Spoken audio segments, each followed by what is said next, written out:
नमस्कार मु वास्तुविद पवित्र महाराणा आज आपण को पूजार विधि कहली समस्त घरे समस्ते ठाकुर रखती आ पूजा करती ठाकुर रखा स्थान ठाकुर को किपरि रखिए ठाकुर घरे कौन कौन न रहा दरकार ठाकुर को कौ प्रकार ठाकुर को रखिक आप पूजा करेंगे पूजार विधि जो रहा समस्त घर समस्ते ठाकुर रखते ठाकुर रखा स्थान अच्छे कौ स्थान में ठाकुर रखा दरकार प्रथमतः समस्ते आपण मैंने चेष्टा करेंगे जे ठाकुर को ईशान्य कोण रखापी आ पश्चिम दिग को मुह करने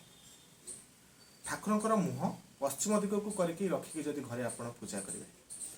तेबे था ठीक ठाकुर जो रखिए आप समान समान करके ठाकुर को रखिए ठाकुर को आग पछ करके रखा दरकार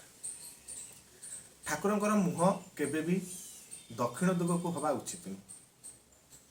दक्षिण दिग को ठाकुर को रखिकी मुह करके पूजा करके रखाटा ठीक नुह आप ठाकुर जो आशीर्वाद प्राप्ति हुए से आपको आसब ना ठाकुर घरे जितेबाला आप बसिकी पूजा करेंगे आपण के ठाकुर पूरा सामने बसिकी पूजा करवाटा उचित नुह टिके बाम को कि डाहाण को बसिकी पूजा करवाटा उचित कि आपण जो ठाकुर को पूजा करेंगे पूजा करने समय ठाकुर को पूजा करने जितेबाला पूजा करने चाहते आपण मुह भी केवे दक्षिण को हवा उचित नुह आपण मुह दक्षिण को हेले था भूल ठाकुर घरे कौन प्रकार औषधिक पदार्थ चाउल बिरी गहम एसबू जिनस ठाकुर घरे रखा उचित नुह ये सब घरे ठाकुर घरे ये सब जिनस रखिले तार प्रभाव ठीक रुए ठाकुर घरे आपणकर पूर्वपुरुषों फोटो जो माने आपण कतरू छाड़ी चली जाइछंती ताको घर और ताको फोटो ठाकुर घरे रखी पूजा करवा उचित ये सब